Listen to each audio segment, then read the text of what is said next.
7-band graphic EQ instead of the 3-band parametric, so you have more control. Typical subwoofer settings that you can set if you use a subwoofer. It also has a built-in bass boost, so you can also add bass boost. And then there's also staging effect, so you can get a little, it's not quite DSP, but it kind of acts very similar to DSP. You can create some lively dynamics from the music.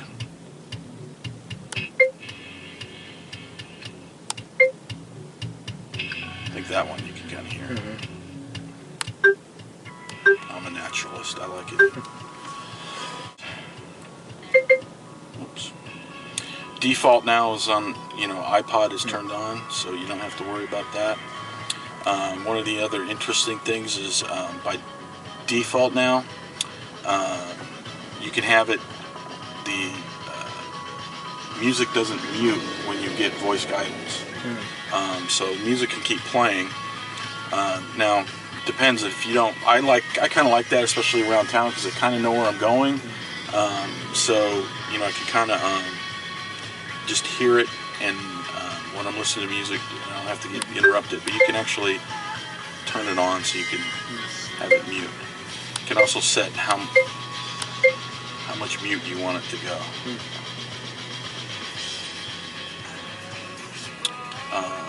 That's new to the guidance on the speakers. So you can have it only in left or only in right.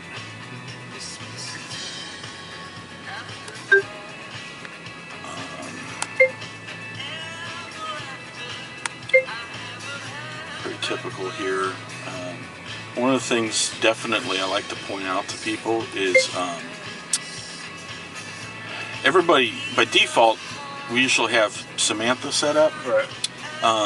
But a lot of people kind of get annoyed by too much text or too much speech during their route, and I really suggest you switch to the normal where you don't do text to speech, and that's actually how I use it most of the time, because I just want to be told, turn right now. I don't need to be told turn right on Alameda Street. Right. I kind of know where I'm at. So I just kind of like it as being a little faster to get done. Now, what you will see on the Z is it's much more the Pioneer standard. I think it's only 3 prompts for any turn. So what was F and X was 5? Too many. Too many. Perfect.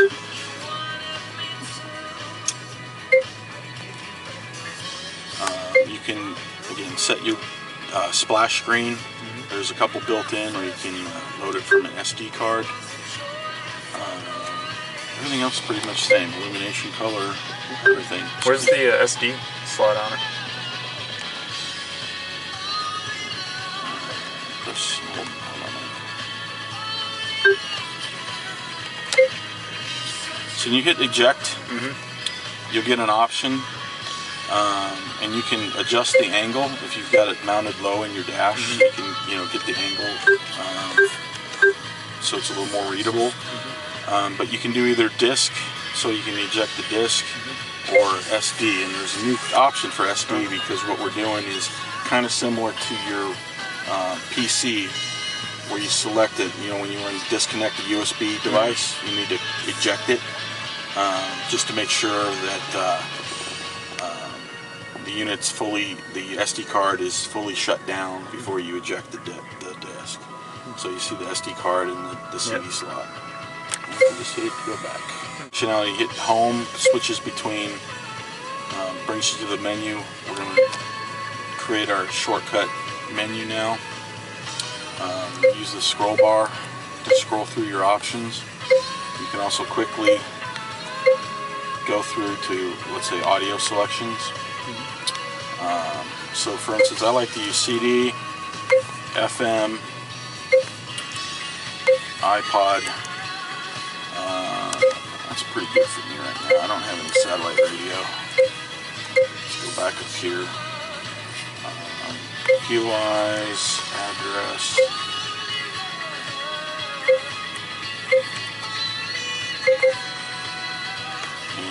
forgot my SD card, but we're now calling when you load stuff on an SD card from AVIC Feeds. You just call it AVIC Feeds. And you'll see that the screen will automatically kind of configure from 6 items up to the 15. So I think there's 2x3, 2x4, 3x4, and 3x5. So, you know what, if you just want a couple features, you want to keep it simple, you can do it like this with 6 features. You're a power user, you want all the features that you use the most. Oh, cancel route is my favorite.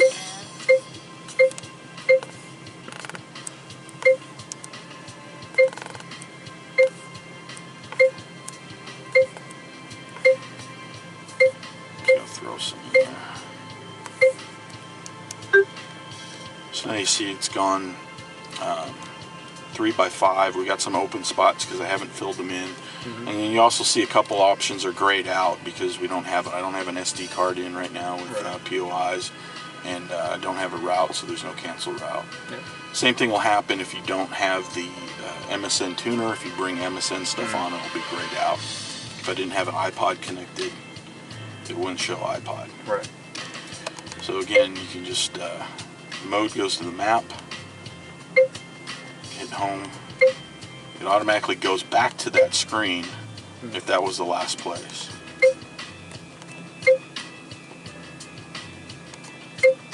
And then also mode will switch between AV. So you see it's starting to do VR. So I'm actually going to go away and we're going to let it play, and you're going to see the message pop up in a little bit, about how it's finished indexing.